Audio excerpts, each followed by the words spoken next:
Where did we come from? The Bible says, in the beginning, God created. Evolution teaches the opposite.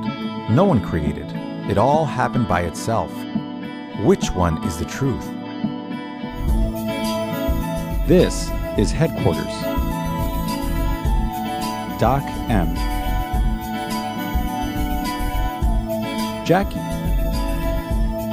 And Rich. Their job? Investigate and discover the truth. This is The Creation Case.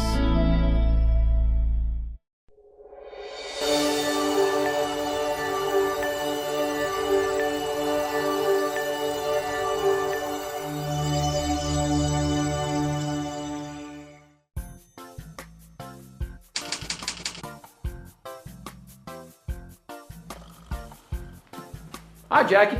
Oh, hi, Doc M. How was your presentation at the aquarium this morning? Fabulous. The kids were so excited to get a shark's tooth. Wow, nice. Man, I haven't been to the aquarium in so long. I should do that again sometime. You should. You would have a blast. Yeah, my favorite part was the tide pool. I used to love touching all those starfish. I remember you saying something about going to the aquarium. I bought you something. You did? Uh-huh. Where is it? What is it? I'll never tell. It's a surprise. By any chance, was it a starfish? How did you know? Just a hunch. Jackie? All right, it's on your back. What? What? I needed a new one. Yeah, get it off. Oh. Ooh, it's so pretty. Thank you. You're welcome. And there's more. Our next assignment for Rich is at the ocean. Really? That's so cool. I love the ocean. That reminds me, we got a letter from Natalie in Manchester, England. England? Wow. She writes right here, Dear Dr. M, since I was little, I've always loved to go on holiday to the seashore. Oh, that's nice. Mm-hmm. Yesterday, though, my science professor started teaching about how life started in the ocean millions of years ago and all of that. That's not so good. Oceans are so big and there's so much life in the ocean. Isn't there some evidence of creation in the oceans? Thank you, Natalie. That's nice. Wow, it's fantastic. I thought you'd like that. Yeah, well, I'll get the assignment over to Rich. Well, perfect. Rich, where is he anyway? I think he mentioned waxing his snowboard. Waxing a snowboard in the middle of the summer? I don't know. We're talking about Rich here. That's true. Yeah. Okay, I'll get this message over to him. Do you have a creation question for Headquarters? Send your questions to Doc, Jackie, and Rich by visiting our website at thecreationcase.com.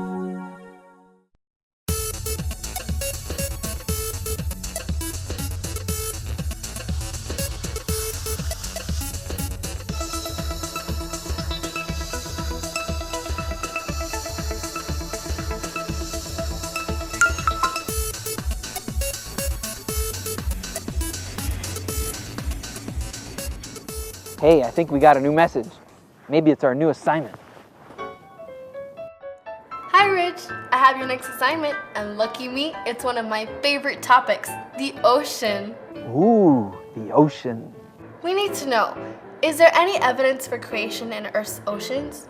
Evolution teaches that all of life started in the oceans, so there has to be some kind of evidence there. We look forward to your report. Oh, and by the way, we're pretty curious. Why are you waxing your snowboard in the middle of summer? It's kind of unusual. Anyway, see ya. That's true. That is a little bit unusual, snowboarding in the middle of the summer, but that's because I'm up on a glacier. way up where the snow is here year-round. I better let Jackie know I got the assignment. I better let her know, too, why I'm snowboarding in the middle of the summer. Hi, Jackie. I'm snowboarding on a glacier. Got message. Heading to ocean next.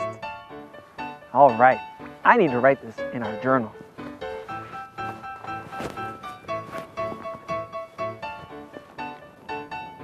Earth's oceans. We need to head to the ocean, sea level. That means that right now I'm about 8,500 feet too high. Let's head down. Woo!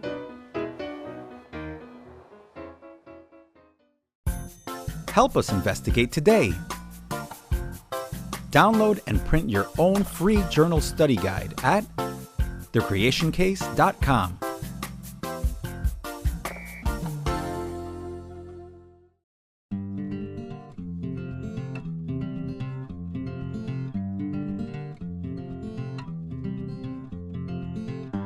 Well, I think we're almost at the ocean.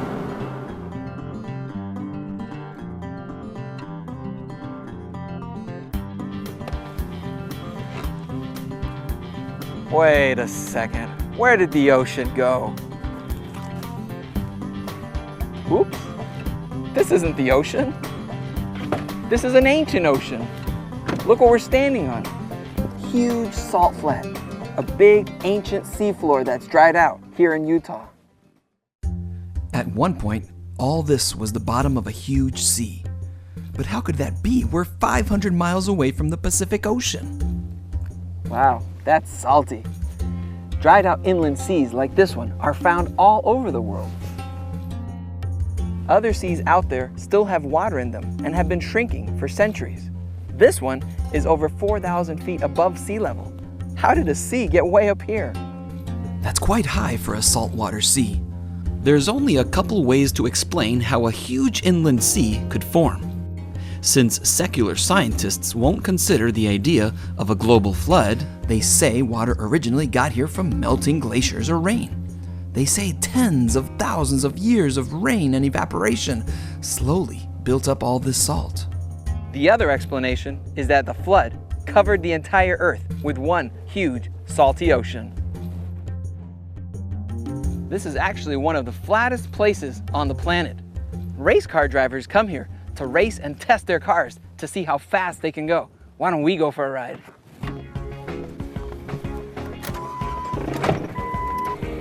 This is great! No roads!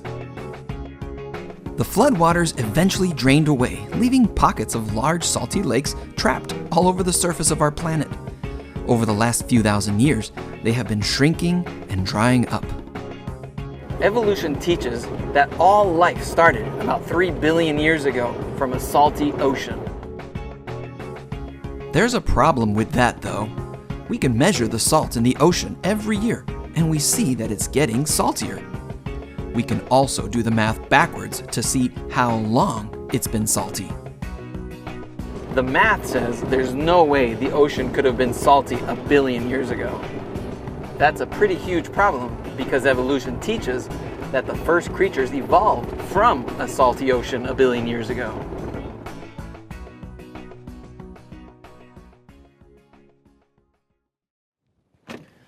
There is a lot of salt in the oceans, but the evidence says there's simply not enough salt in the ocean. For 1 billion years to have passed. I think I'm going to write that down in my journal. At the rate salt is entering the ocean, it doesn't appear that 1 billion years could have ever passed. All right, we need to get back on track. We were heading to an actual ocean, not an old dry one. Come on.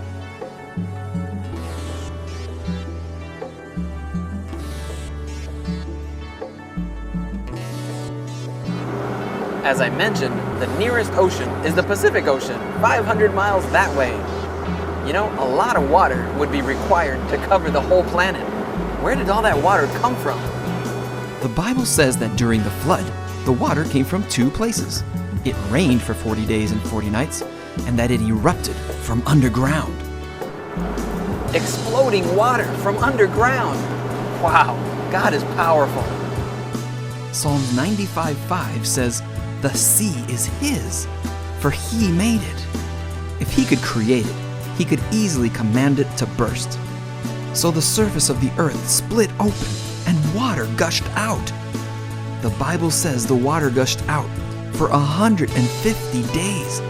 That's 5 months. That's a lot of water.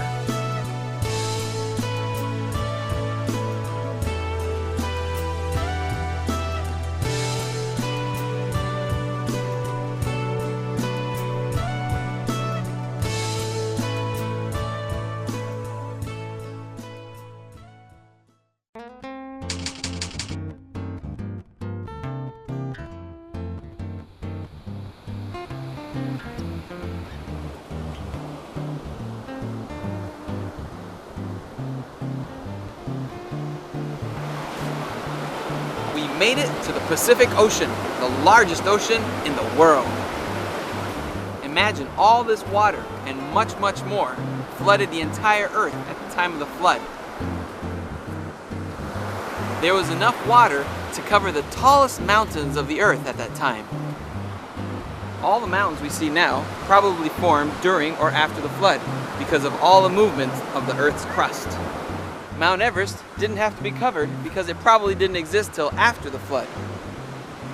Scientists have calculated that if we were to flatten out the mountains and the ocean floor, the world would be in about 1.5 miles deep of water.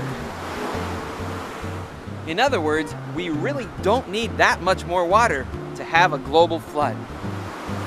The key is understanding that before the flood, the surface of the planet was probably a lot flatter.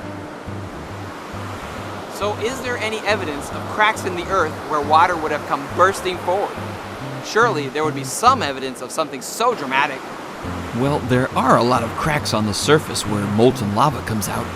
I wonder if at some point water came from the cracks too.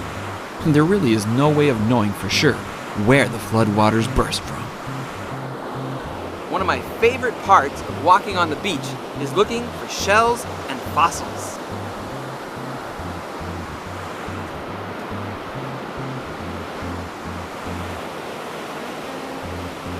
Shells provide fascinating evidence for the Bible.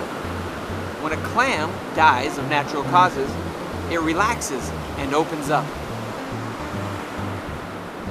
This is what we find by the billions on beaches and on the bottom of the ocean all over the world. In a global flood, all these shells would be washed away and buried with layers of sediment. This is exactly what we see in nature. Here we see tons of layers where shells were buried and piled up. What would happen to clams in the event of a flood? They would be buried alive, like this. We also know that these are found all over the world by the millions. We know that they did not die from natural causes because otherwise they would have opened up like this. See how this shell is closed?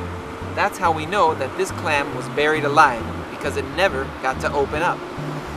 Whatever water catastrophe buried all these shells, Buried them quickly. that sounds a lot like the flood story, doesn't it? I think I'm going to write that in my journal. Millions of closed clams all over the world is evidence that they were buried alive by a water catastrophe. You know, this is a pretty place. I think I'm going to sketch this too. It's amazing how powerful is the evidence from a tiny little clam.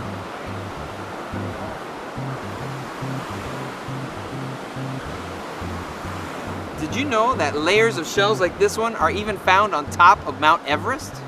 Everything that we've talked about shows us how a flood would have happened. Here's the way I imagine it might have happened. First, the surface cracks, the water bursts forth, and the earth is flooded. Next, everything is buried in layers: trees, animals, shells. The water stops coming out, and the surface plates begin to settle. These huge plates collide, smashing into each other and causing uplift. That uplift pushes the land upwards. This causes areas that were once at the bottom of the sea and full of marine fossils to now be at the highest peaks. The ocean is an amazing place, filled with life and amazing creatures that God created. You know, if we're going to be talking about the ocean, we need to get a close-up look and get in the water. We're going to do that first thing in the morning.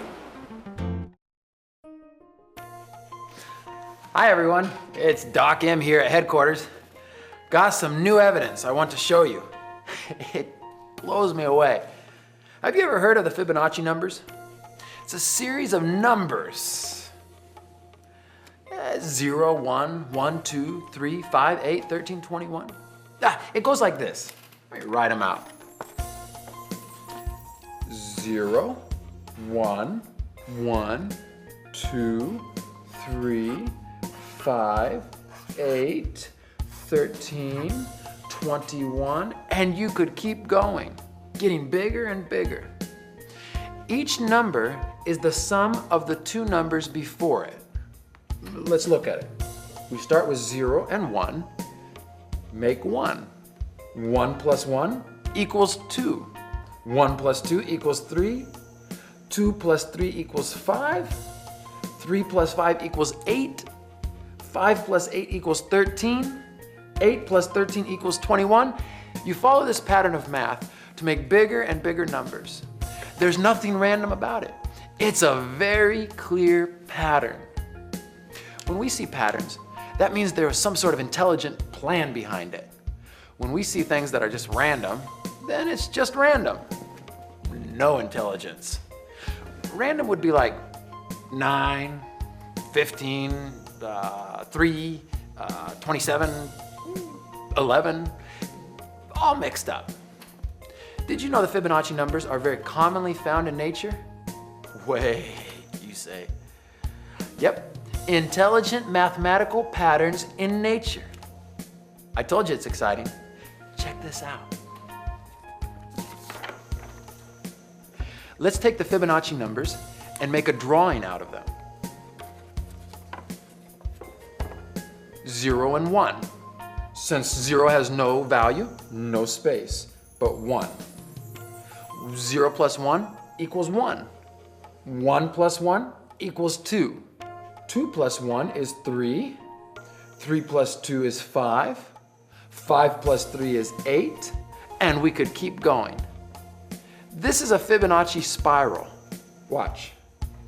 Through the 1, through the second one, now through the 2, through the 3, through the 5, through the 8. This is the spiral. This shape is seen elsewhere. Do you know? In nature. Let me show you some pictures on the computer. This is my favorite part. This is the nautilus shell. Do you see the spiral? It's there! Yes! Another one. The galaxies of the universe spiraling in the same way. Another yes! Wow! Plants and flowers, we see the Fibonacci spiral. Wow! It's getting more exciting. Hurricanes. Wow! Animals. Wow! Yes. Remember, this is not a random spiral. This is an intelligently created mathematical pattern. Only God, the master designer, who made everything, could plant these little clues in the nature we see around us. You're excited, aren't you? Oh, me too. But again, for me, this is why I believe God is my creator. Hey everyone, it's me, Rich Aguilera. I'd love to see you at one of our live events. To see where I'll be speaking, visit our website, thecreationcase.com. Good morning. Today is the day that we're gonna get on the ocean and explore it close up. In a few minutes, I'm gonna rent a kayak and go out on the ocean. You know, I've noticed that a lot of the California coast has cliffs. Every day, the waves pound on the cliffs and erode them. So where do you suppose all that rock is going? Back in the ocean. Each year, tons of dirt, rock, and sediment goes into the ocean. It comes from rivers, it could get blown in with the wind, or from volcanic ash. Scientists can estimate how much sediment is going into the ocean every year. They can estimate how much leaves the ocean too. For evolutionists, the results are a problem. You see, evolution teaches that the oceans and the landforms have been here for millions of years. But at the rate that our land is now eroding into the ocean, all our land will have eroded into the ocean.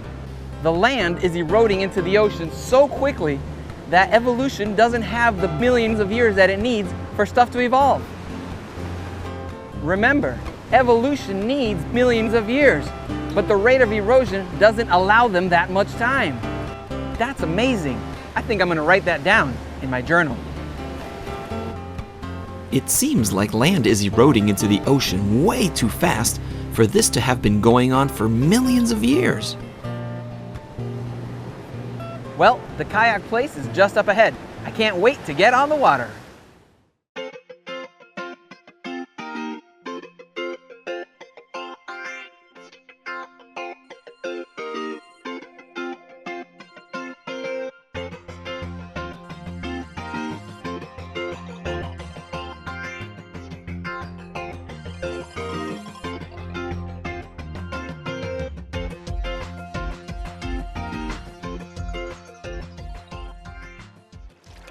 You know, scientists have also measured how much sediment there is on the ocean floor. The average is about 2,000 feet of sediment. If the world is a couple billion years old, there should be about 20 miles of sediment in the ocean floor. You know, there's some cool rock cliffs here behind us. Let me see if we can get a little closer.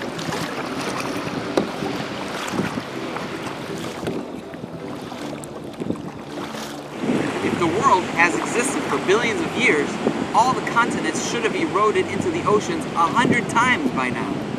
Instead, what do we actually see?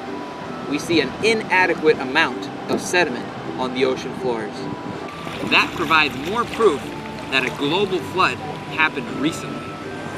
Even though the Bible is not a science textbook, I'm glad that God left clues in nature about creation. Hey, I think I see some wildlife ahead. Let's go check it out.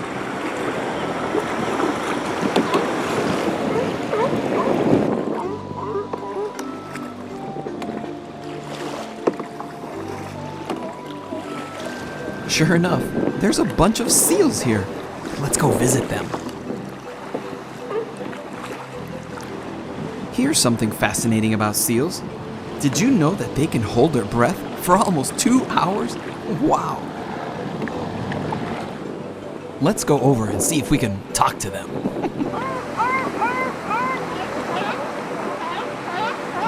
We should enjoy God's nature everywhere we go.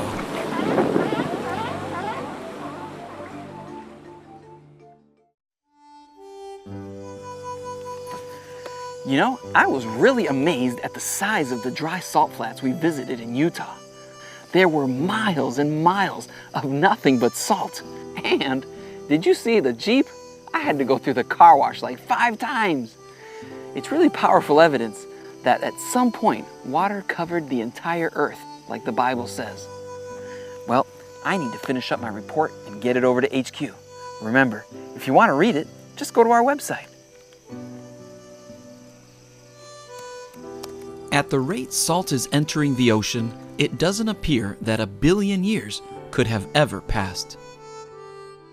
Closed fossil shells are evidence that they were buried alive. There's not enough sediment on the ocean floor for it to have been accumulating for millions of years.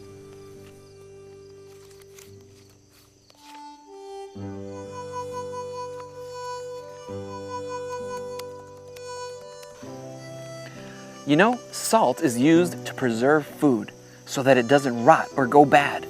It's neat that the Bible says in Matthew 5:13 that Christians are the salt of the earth. What that's trying to say is that one of the things we're supposed to do is be like salt and help things not go bad. That means we should always do good. That means we can help others and bring joy to the people around us. In other words, be a good person. Don't be a pain to the people around you. Bring joy to them. Well, I hope you'll join me again for our next assignment. Remember, God the Creator loves what He creates, especially you. Good night.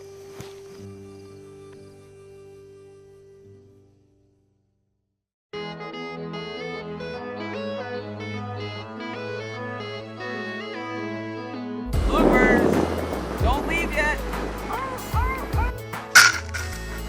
Like this. And a hit kind of. It's flood story, doesn't it? Adios.